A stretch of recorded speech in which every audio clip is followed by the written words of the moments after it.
नमस्कार। आज हम लोग एक बहुत ही महत्वपूर्ण विषय मेडिटेशन की चर्चा करेंगे। मेडिटेशन को बेहतर समझने के लिए इसे हमने दो पार्ट में डिवाइड कर दिया है, एक में थ्योरी और दूसरे में प्रैक्टिकल। तो पहले मेडिटेशन के प्रैक्टिस करने से पहले उसका जो थ्योरेटिकल एस्पेक्ट है उसको समझना बहुत ज़रूरी है, तब हम मेडिटेशन का बेहतर लाभ उठा सकते हैं। तो सबसे पहले समझते हैं कि मेडिटेशन है क्या।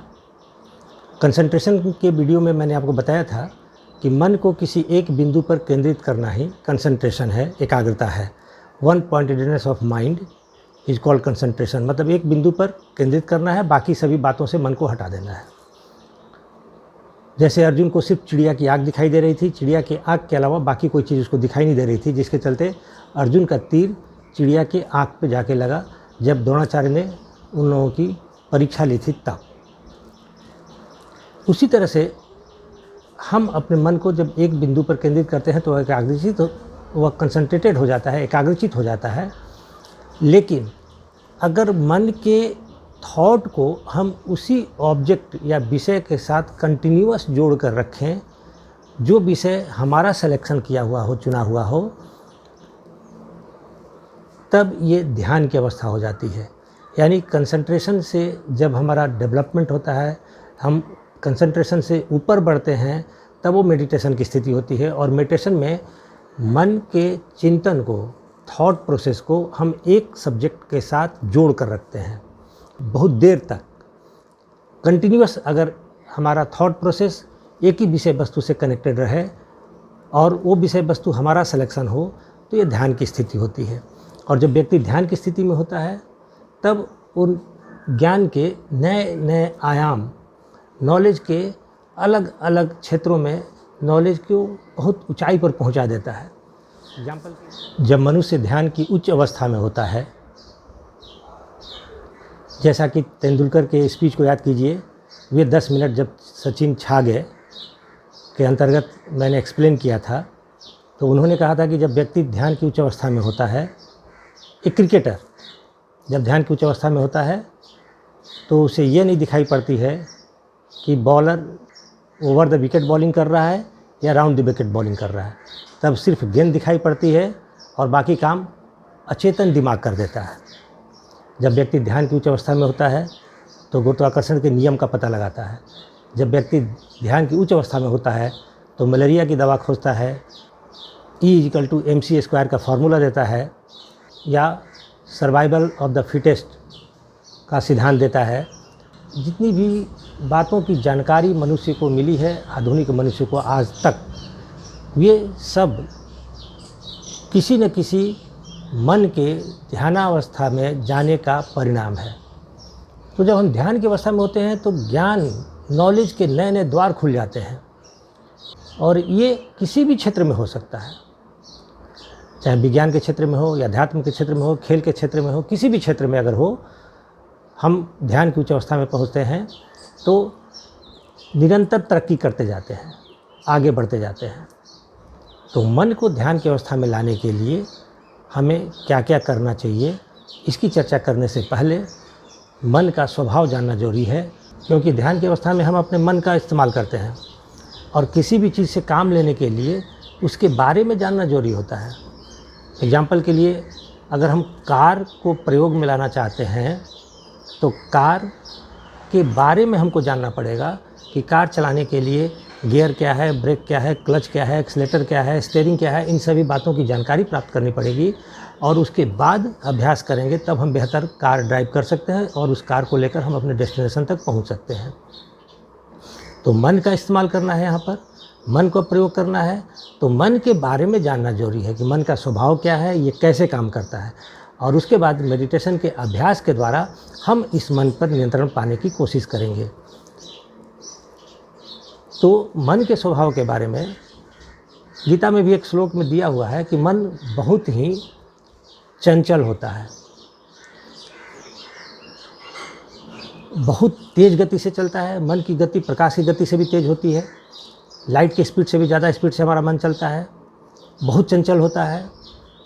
और जिस तरह से तूफ़ान को बस में करना मुश्किल होता है, तूफ़ान को बांधना मुश्किल होता है, उसी तरह से मन को भी बांधना मुश्किल होता है। और मन के इस स्वभाव की चर्चा करने के बाद जब अर्जुन ने पूछा था कृष्ण से कि जब ऐसे चंचल और ऐसे शक्तिशाली मन को कैसे बस में करेंगे, तो कृष्ण का जवाब था कि इसके लिए हमें प्रैक्टिस करना पड़ेगा, अभ्यास करना पड़ेगा। तो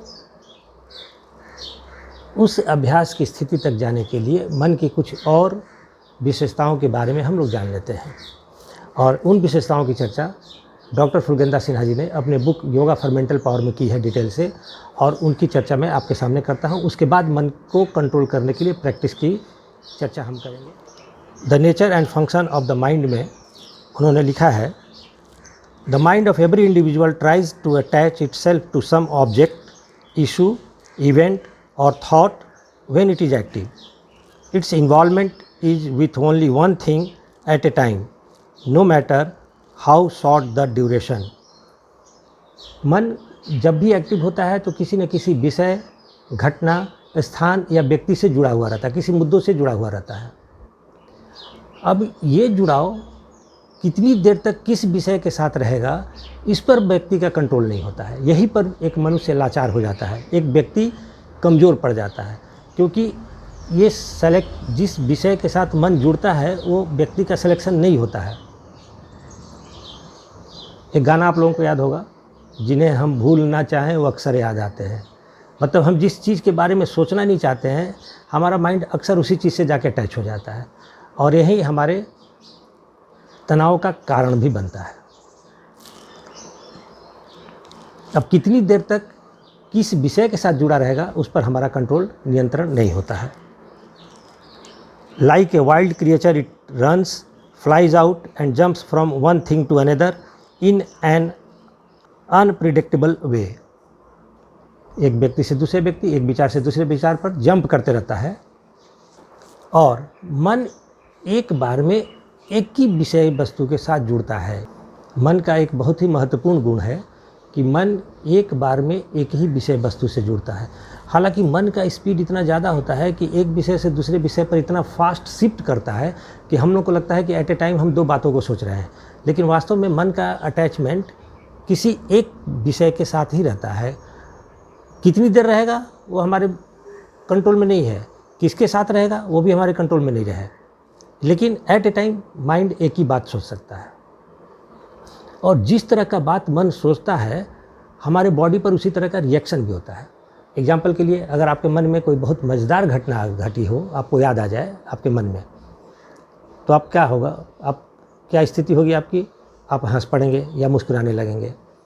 इसके विपरीत आज से 10-15 साल पहले कोई ऐसी घटना घटी थी जिससे आपको बहुत कष्ट हुआ था, और वो घटना दोबारा आपके मन में आ जाए, मन उस घटना के साथ जुड़ जाए, तो आज भी आप उदास हो जाएंगे, दुखी हो जाएंगे। यानी मन में जिस तरह का विचार आता है, शरीर पर उसी तरह का रिएक्शन होता है। अगर आनंद देने वाली बात, खुशी देने वाली बात अगर आपके दिमाग में आती है तो आप खुश हो जाते हैं, उसके विपरीत दुख पैदा करने वाली बात अगर आपके मन में आती है तो आप दुखी हो जाते हैं। मन का एक और गुण होता है कि मन पास्ट में भी जा सकता है, फ्यूचर में भी जा सकता है, प्रेजेंट में भी रह सकता है। रहना इसको प्रेजेंट में ही चाहिए, लेकिन आमतौर पर या तो बीती हुई बातों के बारे में हम सोचते रहते हैं और परेशान होते हैं, या फिर फ्यूचर के बारे में हम कल्पना करते रहते हैं, लेकिन प्रेजेंट में हमारा मन नहीं रहता है, जिसके चलते हमें परेशानी का सामना करना पड़ता है। तो मन को प्रेजेंट में कैसे रखें, यानी जिस काम को हम करना चाह रहे हैं सक्सेसफुली, उसके साथ जोड़कर कैसे हम मन को रखें, ये इस प्रश्न का उत्तर हमें खोजना पड़ेगा और जानना पड़ेगा। मन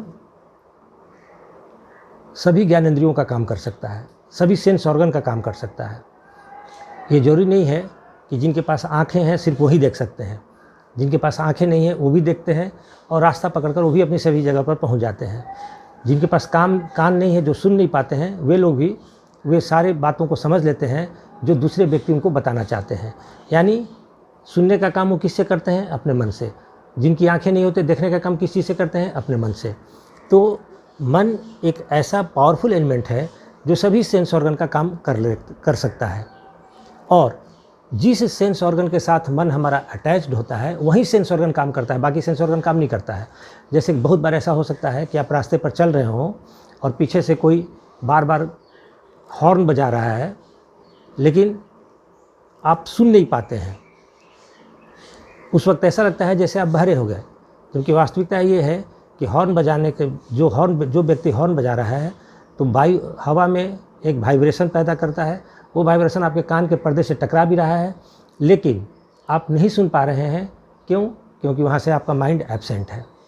तो जिस सेंस ऑर्गन के साथ मन जुड़ता है वही सेंस ऑर्गन काम करता है।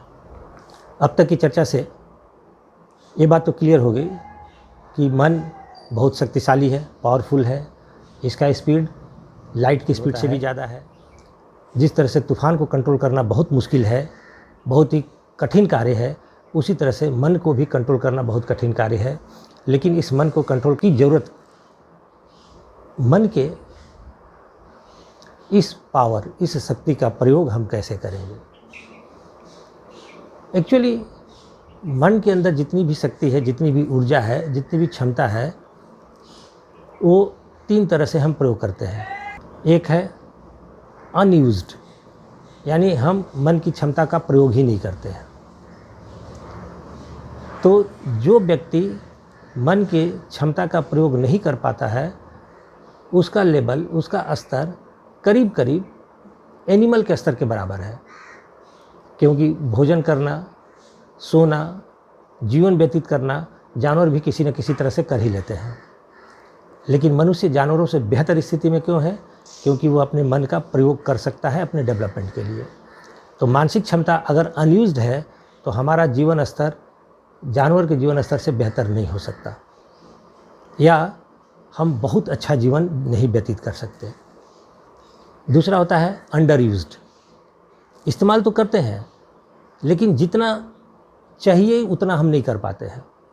98% लोगों का ये मानना होता है कि जितना वो हासिल कर सकते थे, जितनी उनमें काबिलियत थी, जितनी योग्यता थी, उसके अनुसार उनको रिटर्न नहीं मिला। स्टूडेंट लाइफ में बहुत सारे विद्यार्थी ऐसे भी होते हैं जो बोलते हैं कि हम और बेहतर कर सकते थे, और अच्छा मार्क्स ला सकते थे, मेरे अंदर एबिलिटी है। बहुत सारे पेरेंट्स भी मेरे पास आते हैं और बोलते हैं कि मेरे बेटे के अंदर काबिलियत है, बातचीत करने में बहुत इंटेलिजेंट है, लेकिन मार्क्स उसका अच्छा नहीं आ पाता है। मतलब अंडर यूज्ड, जितना उसको लाने की काबिलियत या क्षमता है उस लेवल पर वो नहीं जा पाता है। क्यों? क्योंकि उसकी मानसिक ऊर्जा अंडर यूज्ड है, उतना इस्तेमाल नहीं कर पाता है जितना वो इस्तेमाल कर सकना चाहिए उसको।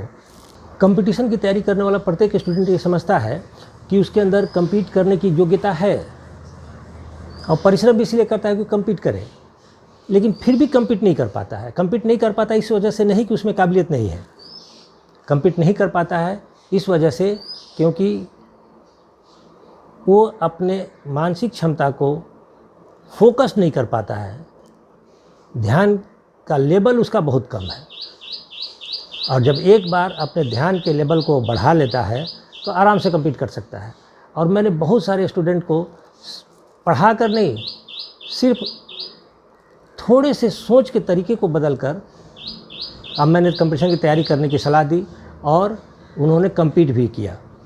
यानी मन को थोड़ा सा चेंज कर लिया जाए, सही डायरेक्शन में मोड़ दिया जाए, तो आप जो अंडर यूज्ड है आपका दिमाग वो प्रॉपर्ली यूज होगा और आप आराम से compete कर जाएंगे। लेकिन जितना भी काम करें वो किस डायरेक्शन में करें ये जानना जरूरी होता है। तो अंडर यूज्ड मतलब दिमाग को सही तरीक़ा से कैसे इस्तेमाल करें अपने एम तक जाने के लिए, इसके लिए थोड़ा सा मेडिटेशन आपको करना ही पड़ेगा, जो आपको सक्सेसफुल कराएगा आपके कॉम्पिटिटिव एग्ज़ाम में। और अगर मानसिक क्षमता का इस्तेमाल करता है तो फिर ये 2 तरह से होगा, या तो मिसयूज्ड या प्रॉपरली यूज्ड। मिसयूज्ड का मतलब क्या हुआ? देखिए,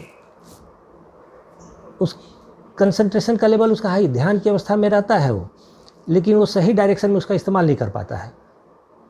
एग्जाम्पल के लिए रत्नाकर डाकू की कहानी आपको याद होगी, या अंगुलीमाल डाकू की कहानी आपने सुनी होगी। रत्नाकर डाकू जो भी काम करता था डकैती डालने का या लोगों को मारकर लूटपाट करने का, वो बहुत मनोयोग से करता था, लेकिन वो मिसयूज था, गलत डायरेक्शन में था। वो काम करता था बहुत ध्यान से, मनोयोग से, लेकिन डायरेक्शन उसका गलत था। और जब वो डायरेक्शन उसका सही हुआ तो उसी मनोयोग से जब दूसरा काम उन्होंने करना शुरू किया तो महान ऋषि, महान संत वाल्मीकि बने, जिन्होंने रामायण की रचना की। उसी तरह से अंगुलीमाल डाकू जब महात्मा बुद्ध के संपर्क में आए तो बहुत बड़े बौद्धिस्ट भी बन गए। यानी कोई भी व्यक्ति अगर मनोयोग से काम करता है लेकिन मिसयूज्ड है, तो वो सही डायरेक्शन में अगर इस्तेमाल करना शुरू करे तो उसी लेवल का वो बड़ा व्यक्ति बन सकता है। और बहुत कम लोग ऐसे होते हैं दुनिया में जो अपनी मानसिक क्षमता का प्रॉपरली इस्तेमाल कर पाते हैं, और ये व्यक्ति ही मलेरिया की दवा खोजते हैं या कोरोना की दवा खोजने के लिए कोशिश कर रहे हैं या ज्ञान के नए नए द्वार खोलते हैं और मनुष्य को चांद तक पहुंचाने में अपनी महत्वपूर्ण रोल अदा करते हैं। तो ऐसे ध्यान की स्थिति तक हम कैसे पहुँचें, उसका कैसे अभ्यास करें, ये मैं अब बताने जा रहा हूँ नेक्स्ट वीडियो में। और इसको देखने के बाद, इतनी बातें सुनने के बाद, आप नेक्स्ट वीडियो में जो मैंने बातों की चर्चा की है कि अभ्यास कैसे करें, देखिए अभ्यास के बहुत सारे तरीके बताए गए हैं। मैं आपको सिंपल से सिंपल तरीका बताने का कोशिश करूंगा जिसका अभ्यास हर व्यक्ति, हर स्टूडेंट कर सके और अपने लाइफ में चेंज ला सके। धन्यवाद।